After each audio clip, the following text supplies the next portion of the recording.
الذين آمنوا وهاجروا وجاهدوا في سبيل الله بأموالهم وأنفسهم أعظم درجة عند الله وأولئك هم الفائزون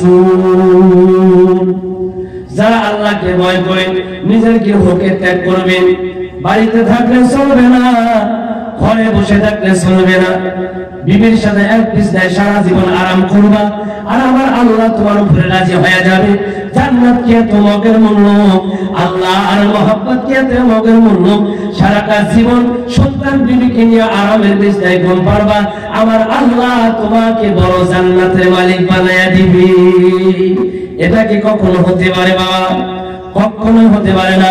আমার আল্লাহর জান্নাত যদি নিতে চাও, ও যুবক শোনো, আল্লাহ বলেন যারা আল্লাহকে ভয় করে নিজের বাসস্থান নিজের গৃহকে ত্যাগ করবে, বাড়ি ছাড়তে হবে, গাড়ি ছাড়তে হবে, সন্তানকে কিছুদিনের জন্য তোমাকে আলাদা করতে হবে, বিবির বিছানাটাকে কিছুদিনের জন্য তোমার ছাড়তে হবে।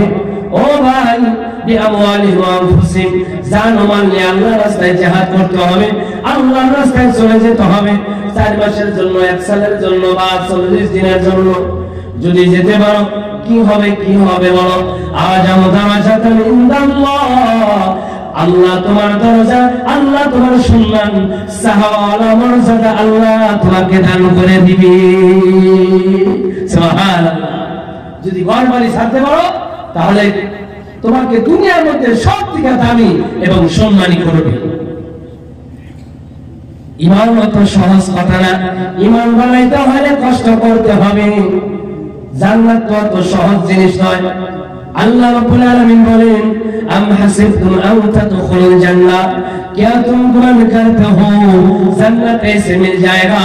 তোমরা কি মনে করো জান্নাত মাগনা নিয়ে নিবা? না না না না না, আমার আল্লাহ নবীকে জানায় দিল, নবী গো তুমি তোমার উম্মতকে বলে দিও, তারা যদি জান্নাতের মালিক হতে চায়, আমিনু কামা আমানান নাস, ঈমান আনতে হবে ওই আগের মানুষের মতো ঈমান। তোমার উম্মত যদি জান্নাত নিতে চায়, তাহলে তোমার উম্মতকে আগের মানুষের মতো ঈমান আনতে হবে। আমরা বলি সাহাবাওয়ালা ঈমান আনো, কিন্তু এই আয়াতটা তো সাহাবার সময় নাযিল হয়েছে, সাহাবাদের কাদের বোঝানো হয়ে গেছে, তাফসীর করে বলতে পারবো না, সংক্ষিপ্ত করে বলবো। পর্দা আড়ালের মা গো, কান খুলে শুনবা, বড় নসিহত তোমাদের রয়েছে এই ঘটনাটার মধ্যে। আমিনু কামা আমানান নাস, এই টুকরাটার একটা শানে নজুল আছে, এই শানে নজুলটা আমি তোমাদের সম্মুখে পেশ করব। হযরত মুসা আলাইহিস সালামের জামানায় বাতিলকে নিয়ে যে দাঁড়াইছিলেন, তার নাম ছিল ফিরাউন। মিথ্যা খোদাই দাবি করে বসছিলেন কি বসছিলেন না? ফিরাউনের একজন স্ত্রী যার নাম ছিল হযরত আসিয়া, কিন্তু আসিয়া ওই ফিরাউনকে খোদা বলে মানে নাই। আরেকজন বান্দী ছিলেন, ওই ফিরাউনের বাড়িতে কাজকর্ম করে খেতেন, ফিরাউনের এক দাসী, ফিরাউনের এক বান্দী, ওই ফিরাউনকে খোদা বলে স্বীকার করে নাই।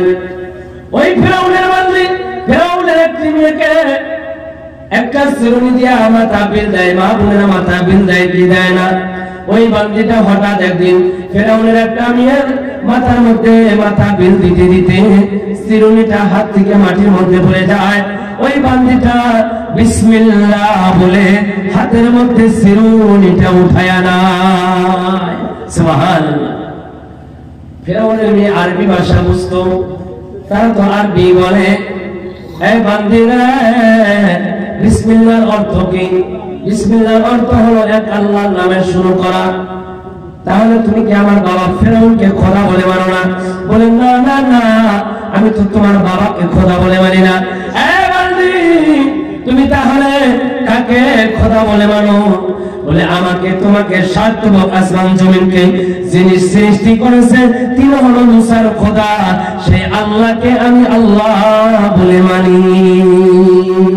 সুবহানাল্লাহ। মেয়ে বাবার কাছে চলে গেল, বাবা গো, ও বাবা, আপনার বান্দি নাকি আপনাকে খোদা বলে মানে না? বান্দিকে ডাকা হলো, এই বান্দি তুমি আমাকে খোদা বলে মানো না? বলে না না না, আমি তোমাকে খোদা বলে মানি না।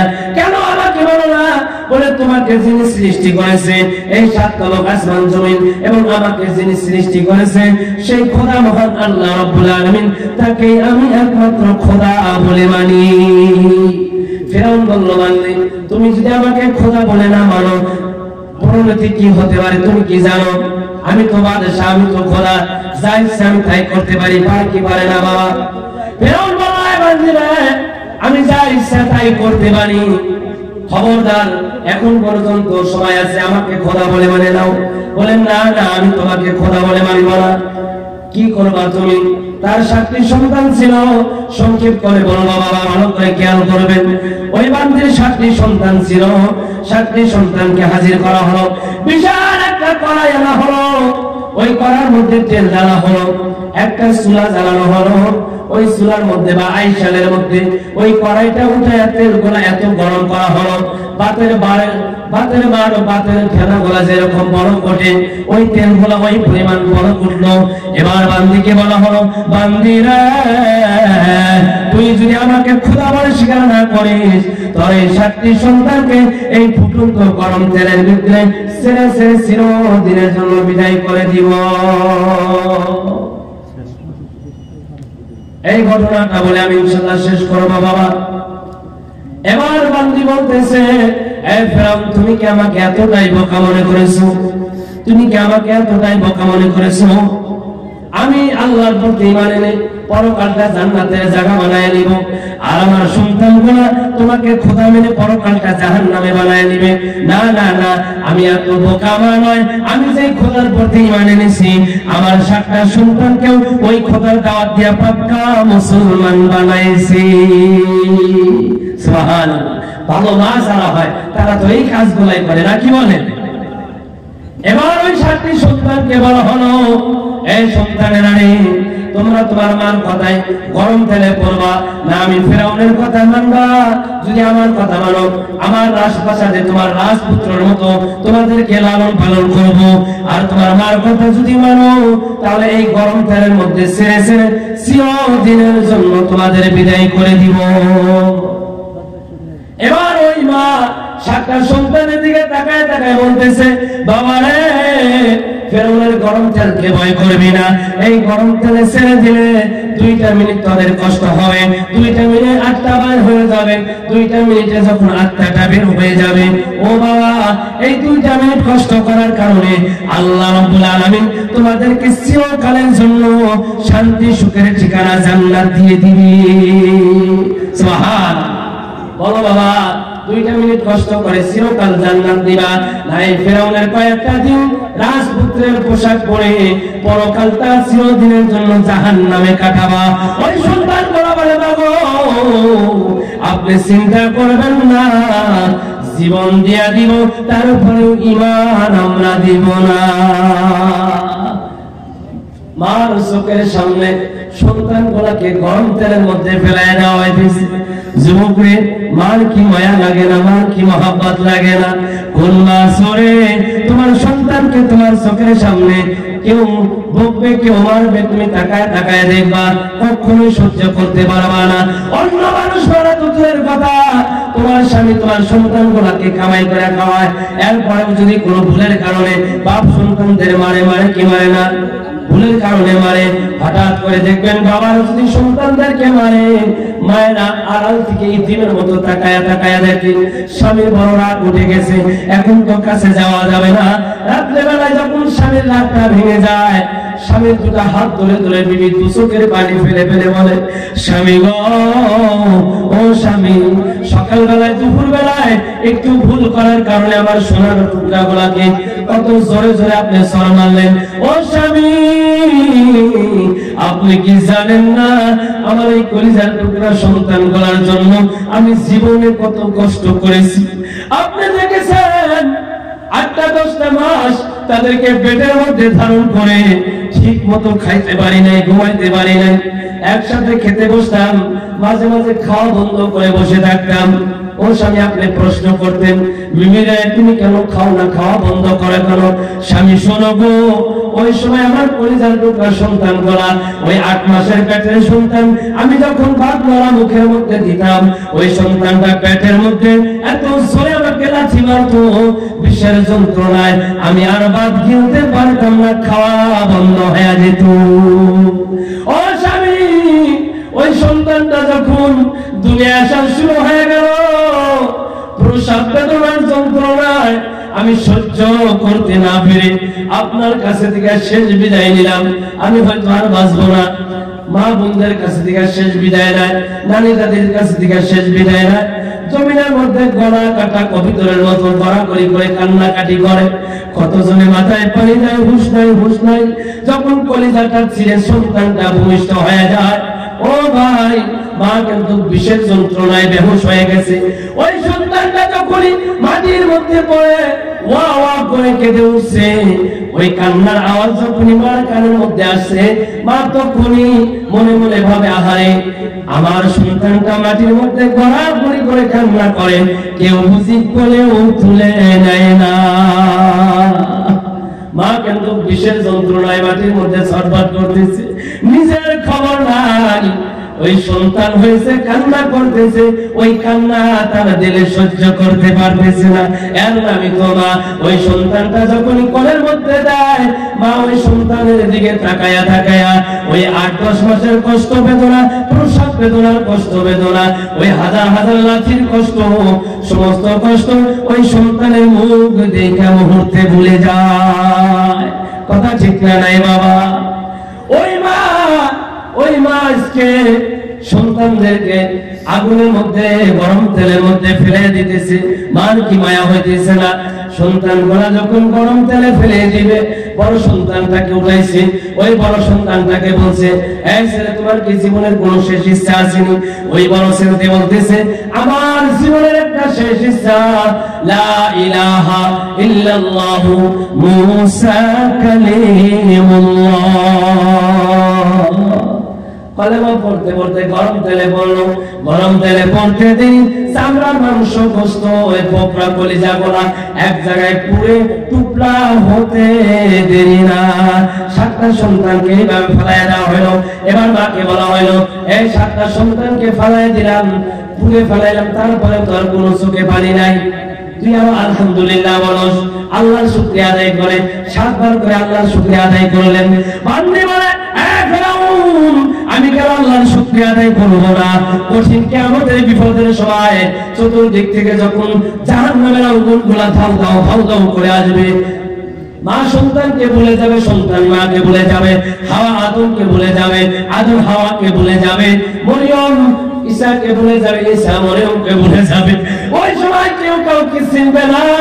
ওই বিপদের সময় আমি যখন কোনো ভাই বাবারা আল্লাহর চৌকাঠের সম্মুখে দণ্ডায়মান হয়া আমি আমার মওলাকে বলবো, আল্লাহ গো, আমার কোন জিন্দেগির নেকামল নাই, কিন্তু আমি আমার 7টা সন্তানকে তোমার মহব্বতের জন্য, তোমাকে সন্তুষ্ট করার জন্য আমার 7টা সন্তান আমার চোখের সামনে গরম তেলে ফেলাইয়া দিছি। আমি 7টা সুহাদার মা। আমার বড় বিশ্বাসে আল্লাহ আমাকে যখনই শুনবে 7টা সুহাদার মা আমি, আমার বড় আশা হয় আমার আল্লাহ আমাকে নিরাশ করবে না। কত বড় স্বপ্ন! এই বান্দি, এবার তোকেও গরম তেলে ফেলাই দেব, তোর কি জীবনের কোন শেষ ইচ্ছা আসেনি? বলে, আমার জীবনের একটা শেষ ইচ্ছা হলো আমার সন্তানগুলার হাড্ডিগুলা যে কবরে দাফন করবা, আমি জনম দুঃখিনীর মার হাড্ডিগুলা ওই একই কবরে দাফন করে দিও।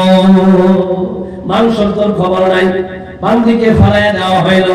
ওই 7টা সন্তান এবং ওই মার হাড্ডিগুলা একত্র করে একটা কবরে যখন দাফন করে দেওয়া হয়, বিশ্ব নবী রাসূলুল্লাহ সাল্লাল্লাহু আলাইহি সাল্লাম যখন মিরাজে যাইতেছিলেন, ওই মিশর দেশের উপর যখন আমার নবী বুরাকের উপরে উঠে যায়, জান্নাতের সুগন্ধ তার নাকের মধ্যে ঢুকে পড়ে। আমার নবী জিবরাইলকে জিজ্ঞাসা করলেন, জিবরাইল, জান্নাতের সুগন্ধ দুনিয়া থেকে কোথায় থেকে আসে?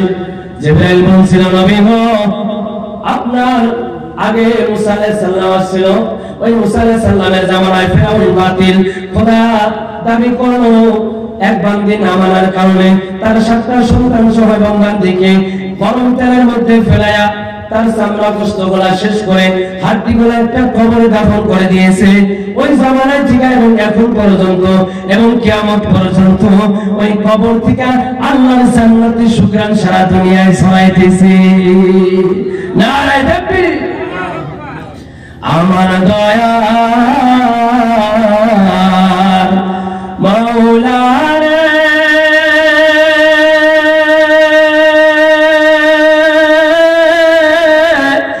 আমার দয়ার মাবুদ রে, কোথায় গেলে পাব তোমার ঠিকানা, তোমাকে বুঝি আমি পাইলাম না, তোমায় পাইবার আশে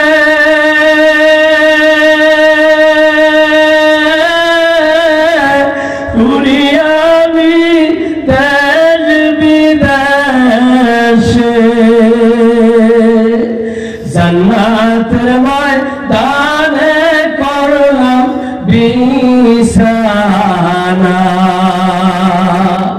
মসজিদের মাহফিলে করলাম ঠিকানা, তোমায় পাইবার উসিলাতে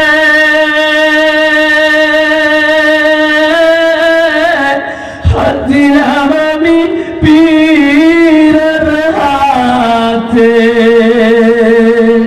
পারো পাবো কি জানতে মনের বাসনা, তোমাকে বুঝি আমি পাইলাম না, আমার দয়ার মাওলা রে,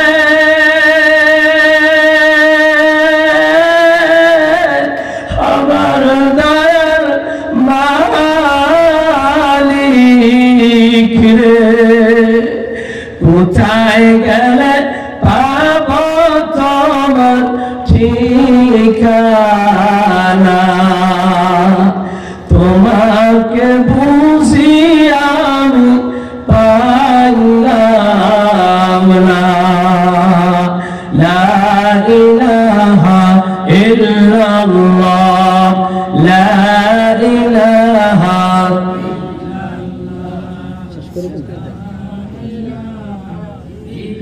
লা ইলাহা ইল্লাল্লাহ মুহাম্মাদুর রাসূলুল্লাহ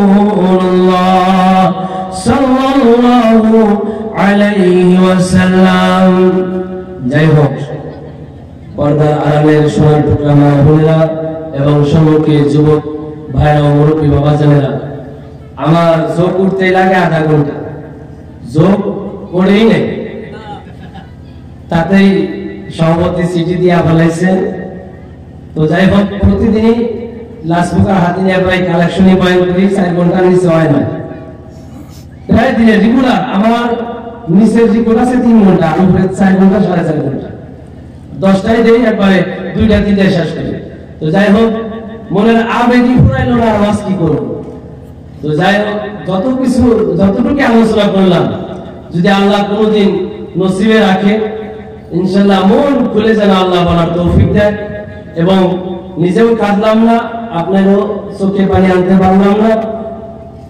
আল্লাহর কাছে আশা রেখে গেলাম কোনোদিন যেন কোনো ধরনের মা বোনদের কান্না ভয়ান নিয়ে আপনাদের সম্মুখে আসতে পারি, এবং যা কিছু আলোচনা করি মূল একটি কথা যেন আমার আলোচনা সবকিছু কথা আল্লাহকে সন্তুষ্ট করার জন্য হয়, সকলে বলে আমিন।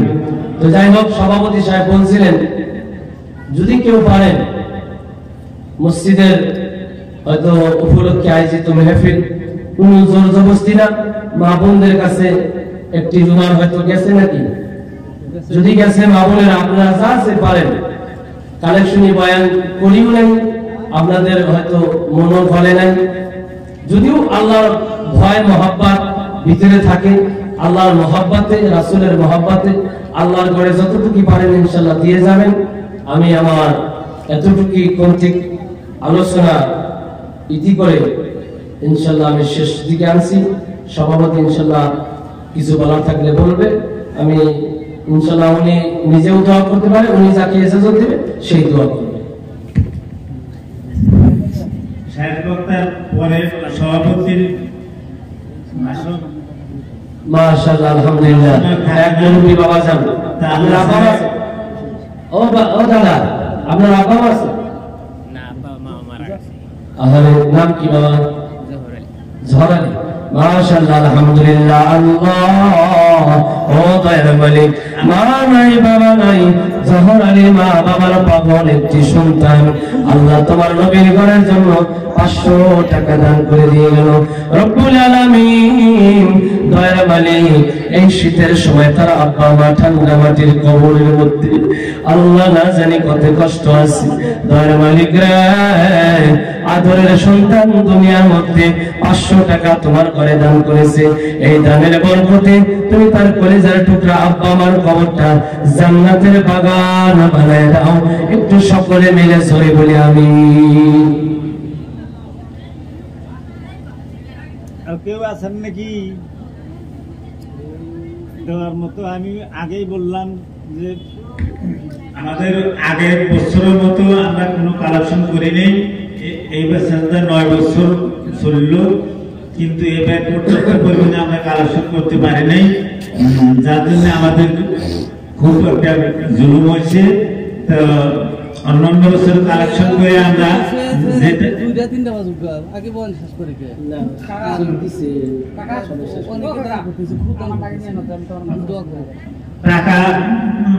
টাকা আমরা বাঁচা। মাশাআল্লাহ, আলহামদুলিল্লাহ। আল্লাহ, আমার কাকা জানে সে খবর দিয়ে গেল, এ রব্বিল কারীম, আমার মা বোনগুলার মন বড় নরম। আল্লাহ, তোমার কথা শুনে তারা ঠিক থাকতে পারে না। আল্লাহ, তাদের মধ্যে থেকে অনেকের মা নাই, মা নাই, মা নাই। কলিজার টুকরা মা অন্ধকার কবরে, কলিজার টুকরা আব্বা জান তাদের কবরে চলে গেছে। এ রব্বিল কারীম, আল্লাহ,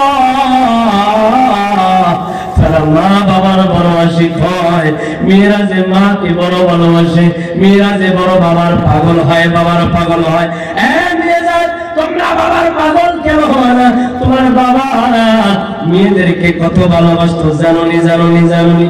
তোমাকে বিয়ে দেওয়ার পর তুমি যেদিন স্বামীর বাড়ি রওনা হও, তোমাকে বিদায় দিয়া বাবা, তোমার বাবা, তোমার বাবা, তোমার বাবা খাটের মধ্যে গড়াগড়ি করে কত কান্না করেছিল।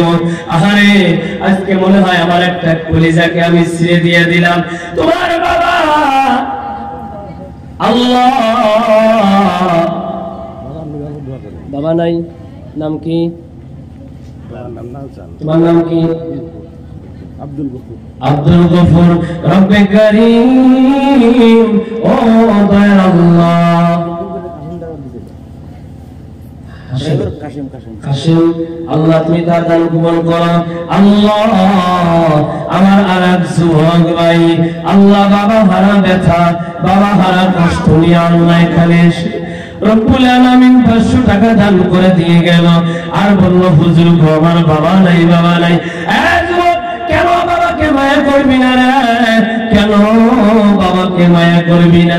তোর বাবা তোর জন্য জীবনে কত কষ্ট করেছে, তোকে 2 বেলা 2 মুঠো খাওয়ানোর জন্য, তোকে একটু ভালো পোশাক পরিধান করানোর জন্য।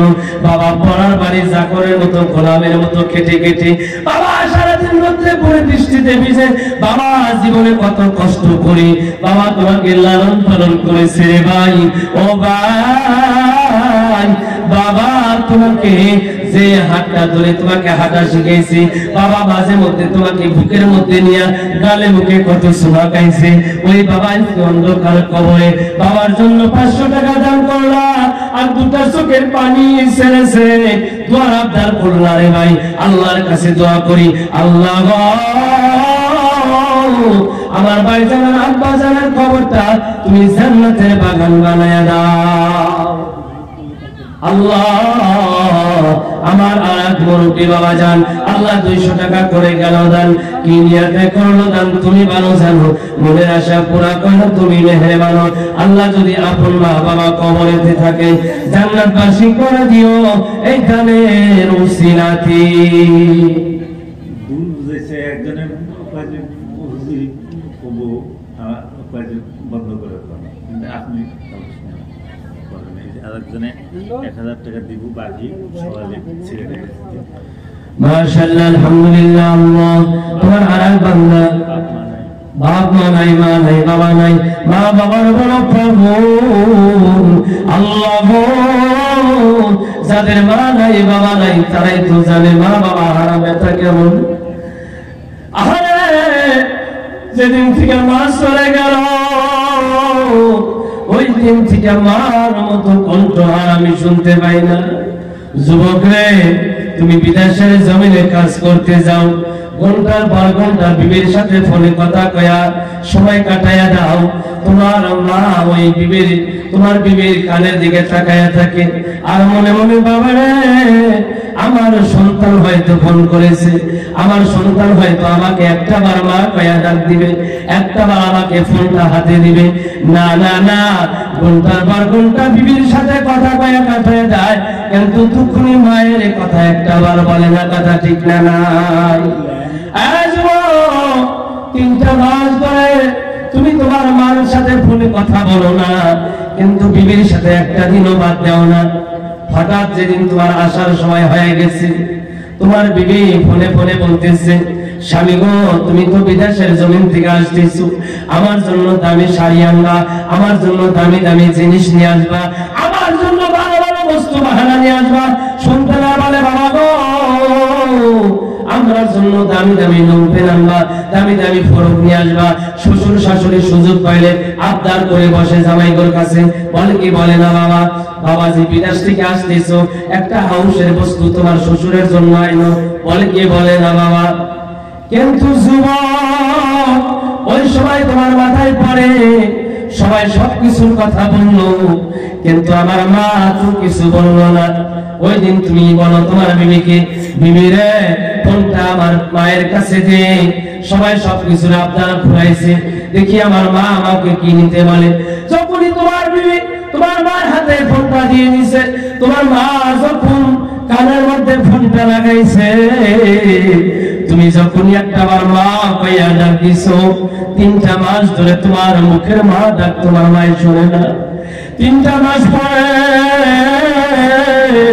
যখনই তোমার মা তোমার মুখের মা ডাকটা শুনছে, তোমার মার কোলে হাঁটা ঠান্ডা হয়ে গেছে। বাবা রে বাবা, বল তোর শরীরটা কেমন আছে? মা গো আমি পরশুদিন বাড়ি যাইতেছি গুয়াহাটির থেকে। ও মা, সবাই সবকিছুর কথা বললো, বলো মা তোমার জন্য কি লাগবে? দেখবি যুবক, ওই দিন তোর মা বলবে বাবা রে আমার তো কিছুর প্রয়োজন নাই, আমার কিছুর দরকার নাই, আমার যেটা দরকার আমি আমার মালিককে বলবো, আমার আল্লাহকে বলবো। আমার দরকার হলো সন্তান, ওই সন্তান আমার দরকার হলো আমার আল্লাহ যেন তোকে সহি সালামতে আমার বুকের মাঝে ফিরাইয়া দেয়। হজ কথা হয় না, না হয় বাবা? সবাই তোমার জন্য, সবাই কিন্তু তোমার বস্তু বাহানার জন্য, সবাই তোমার টাকা পয়সার লোভে বসে আছে, কিন্তু তোমার মা শুধু তোমার আশায় বসে আছে। তুমি যখন বাড়িতে আসো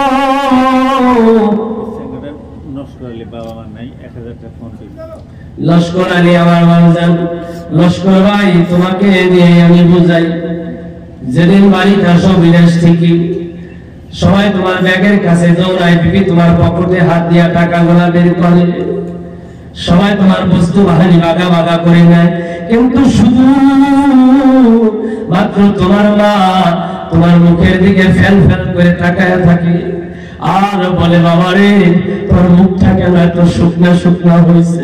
বাবা তুই কি সারাদিন কিছু খাস নাই? তুই কি সকাল বেলায় খালি পেটে বের হয়েছে? বাবা আমি না বলেছি খিদায় কষ্ট করবি না, তোর না মুখটা শুকনা শুকনা হয়ে গেছে। যুবক দেখো তোমার টাকা পয়সা লোভে সবাই পড়ে গেছে, কিন্তু শুধুমাত্র তোমার মা তোমার মুখের দিকে তাকায় আছে। ও লস্কর ভাই, আল্লাহর কাছে দোয়া করি, মা হারা বাবা হারা কষ্ট তোমার বুকের মধ্যে ধাও ধাও করে জ্বলতেছে। যে মা বাবার জন্য 1000 টাকা দান করো না, আল্লাহ গো এই 1000 টাকার বিনিময়ে তুমি তার আব্বা আমার কবরটা জান্নাতের বাগান বানায় দাও। এই শীতের সময় আল্লাহ তুমি তার আব্বা আমার কবরে আল্লাহ মোটা দশকের বিছানার ব্যবস্থা করে দাও, জান্নাতি বিছানা বিছায় দাও, জান্নাতি নিয়ামত দান করে দাও। রব্বে কারীম আল্লাহ তোমার ঘরে 1000 টাকা দান করার বিনিময়ে আল্লাহ তুমি তার ছেলে সন্তান গুলাকে কোনোদিন কঠিন বেমার দিও না। আল্লাহ তুমি তাদের স্বামী স্ত্রীর মধ্যে জান্নাতি মিল মুহাব্বত সৃষ্টি করে দাও, বাড়ির বালাদুল করে দাও, সংসারে শান্তি দান করো। আল্লাহ তুমি তার ইনকামে কামাই রোজগারে আল্লাহ তুমি তার দোকানপাটে বরকত বরকত দান করে কোটি কোটি টাকার মালিক বানায় আল্লাহ তোমার বাইতুল্লাহ কাবার গিলাফ ধরে ধরে লাব্বাইক আল্লাহুম্মা লাব্বাইক বলে আল্লাহ হাজী বানায় দাও। নারায়ে তাকবীর। আছেন কেউ? একদম লম্বা করব না, যদি 2-4 জন আছেন, মা বোনেরা অনেক দিতেছে, যেহেতু জবটাই থেমে গেছে, আর নতুন ভাবে ইনশাআল্লাহ আপনাদের কষ্ট দিতে চাই না। মাশাআল্লাহ আলহামদুলিল্লাহ, মা বোনদেরও দান এসে গেছে, আল্লাহ ওনাদের দানকে কবুল করুন। দানকারীরা মাতা পিতা আল্লাহ সুখে রাখো কবরে, নুনের তাজো মাথায় দিয়া আল্লাহ উঠাইও হাসরে, আল্লাহ তোমার গরে যে জন করিল দান পরকালে জান্নাত দিয়া আল্লাহ করিও তুমি এহসানো। নদীর একুল ভাঙে অকুল গড়ে, এই তো নদীর খেলা, সকাল বেলা ধনী তুমি ফকির সন্ধ্যা বেলা, বারো বর্ষায় আসরে মন কিসের করো আশা, এই আশাদের বাড়ি গাড়িয়া দিন ভেঙে যাবে তোমার বাসা। আল্লাহ আল্লাহ আল্লাহ আল্লাহ, একটু জিকির করেন, দিলটা জিন্দা হয়ে যাবে। আল্লাহ আল্লাহ, দোয়া হবে, জিকির করেন। আল্লাহ আল্লাহ তোমার নীলা খেলা কেউ বোঝে কেউ বোঝে না। আল্লাহ আল্লাহ কাউরে রাখো গাছতলাতে মোলা, কাউরে রাখো বালাখানা, তুমি কাউরে রাখো গাছতলাতে মোলা, কাউরে রাখো বালাখানায়। আল্লাহ তোমার নীলা খেলা কেউ বোঝে কেউ বোঝে না। আল্লাহ আল্লাহ আল্লাহ ইব্রাহিম তোমার নবী ছিল, নমরুদে আগুনে ফেলল, আগুন হইল আগুন হইল, ফুলবা কিসা বসব কেন পুরল না, আল্লাহ আগুন হইল ফুলবা কিসা বসব কেন পুরল না। আল্লাহ তোমার নীলা খেলা কেউ বোঝে কেউ বোঝে না। আল্লাহ আল্লাহ আল্লাহ আল্লাহ আল্লাহ, একটু জিকির করেন না মহব্বতে, কেন গাফিল হয় এত দিলটা। আল্লাহ আল্লাহ আল্লাহ, ইউনুস তোমার নবী ছিল, মাছেতে গিলিয়া ফেলল, ইউনুস তোমার